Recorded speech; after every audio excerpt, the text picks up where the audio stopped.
নমস্কার। যুক্তি তর্ক সঙ্গে অর্কই আপনাদের স্বাগত। আপনাদের সঙ্গে আমি অর্কপ্রভ সরকার।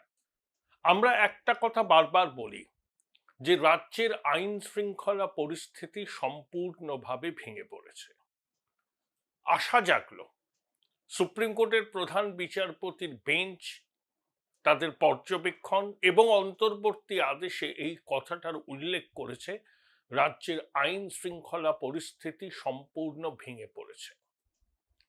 যদিও কপিল সিব্বল আবেদন করেছেন যে এই রকম কড়া অবস্থান যেন সর্বোচ্চ আদালত না নেয়, তাহলে একটা ভুল বার্তা যাবে। মোথাবাড়ি কালিয়াচকের ঘটনা কপিল সিব্বলের মতে বিচ্ছিন্ন ঘটনা। আপনাদের স্বনির্বন্ধ অনুরোধ করব, চ্যানেল সাবস্ক্রাইব করবেন, থ্যাঙ্কস বাটনে ক্লিক করতে ভুল করবেন। দেখুন, যে ঘটনাটা ঘটল 1 এপ্রিল 7 ঘন্টা ধরে 7 ঘন্টা 7 জন বিচার বিভাগীয় আধিকারিক, তারা বিচারকই, আটকে পড়লেন, জল পেলেন না, খাবার পেলেন না, অবরুদ্ধ হয়ে রইলেন। তাদের গাড়ি লক্ষ্য করে পাথর বৃষ্টি, ইট বৃষ্টি করা হলো, বাঁশ দিয়ে মারা হলো। এর পরেও কেউ বলবেন যে রাজ্যের আইন শৃঙ্খলা পরিস্থিতি ভেঙে পড়েনি? এটা কোনো বিচ্ছিন্ন ঘটনা নয়। পশ্চিমবঙ্গের আইন শৃঙ্খলা বলে আর কিছু অবশিষ্ট নেই। লুম্পেন প্রলেতারিয়েত বাংলার দখল নিয়েছে। আমার, আপনার, আপনাদের পরিবারের কারুর জীবন সম্পত্তি নিরাপদ নয়। স্পর্ধা দেখুন, সুপ্রিম কোর্ট কলকাতা হাইকোর্টকে বলেছিল যে বিচার বিভাগীয় আধিকারিকদের নিয়োগ করতে হবে লজিক্যাল ডিসক্রিপেন্সির নিষ্পত্তি করার জন্য। তাহলে বিচার বিভাগীয় আধিকারিকরা, বিচার বিভাগের প্রতিনিধি সুপ্রিম কোর্টের প্রসারিত হাত। আস্পর্ধা দেখুন জেহাদিদের, তারা বিচারকদের হেনস্থা করছে, আটকে রাখছে, বাঁশ, লাঠি, ইট নিয়ে তাদের গাড়ি আক্রমণ করছে।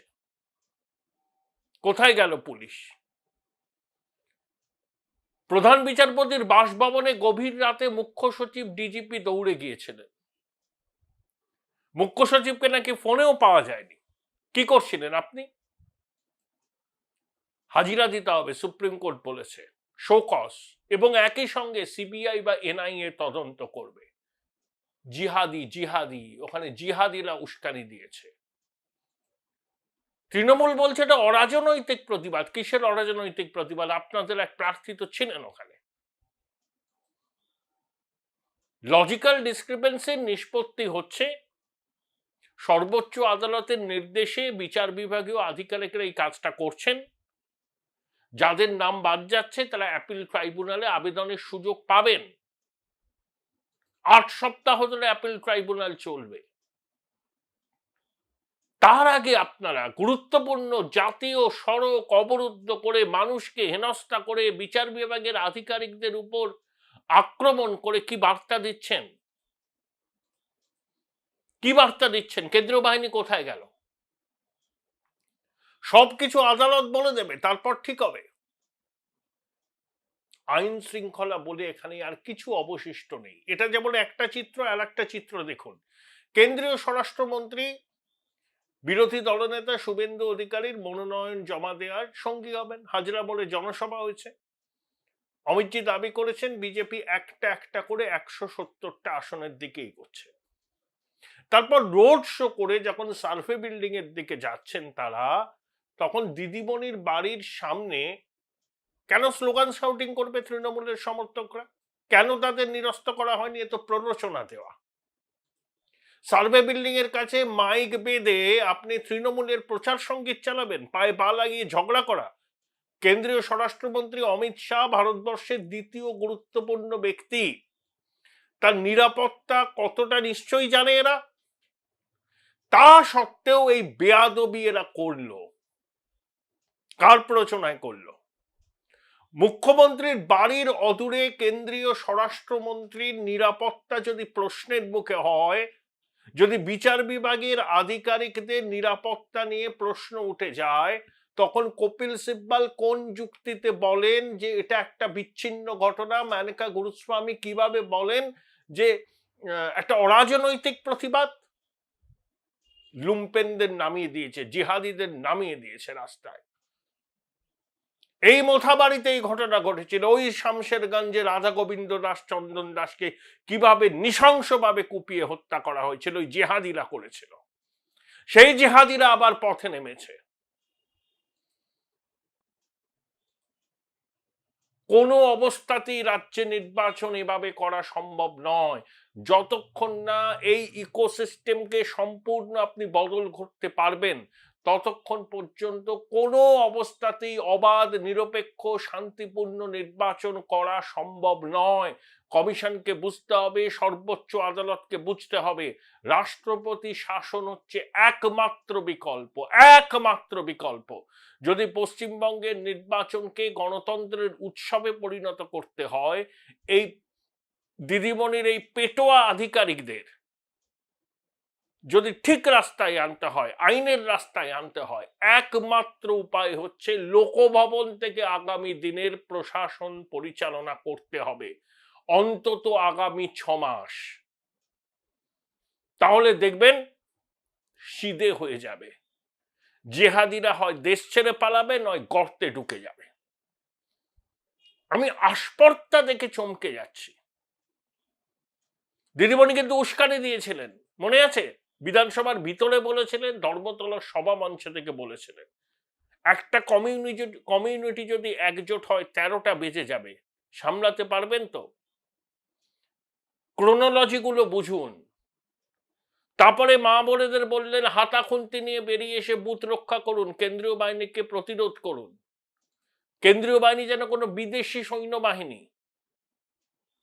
তারা ভোট লুট করতে আসছে। ভাবতে পারছেন? সংবিধান হাতে শপথ নেওয়া নির্বাচিত মুখ্যমন্ত্রী ভারতবর্ষের বিএসএফ, সিআইএসএফ, সিআরপিএফ, এসএসবি সম্পর্কে কি ধরনের মন্তব্য করছেন? ক্রোনোলজি গুলো বুঝুন। তাতাচ্ছেন মানুষদের, উস্কানি দিচ্ছেন, তার পরিণতি হচ্ছে এটা। কোন পর্যায়ে গেছে? কপিল সিব্বল বলছেন ওটা লিখবেন না মাই লর্ড, ভুল বার্তা যাবে। আরে ভুল বার্তা কি যাবে? 11 কোটি বঙ্গবাসী জানে পশ্চিমবঙ্গের বাস্তব পরিস্থিতিটা কি।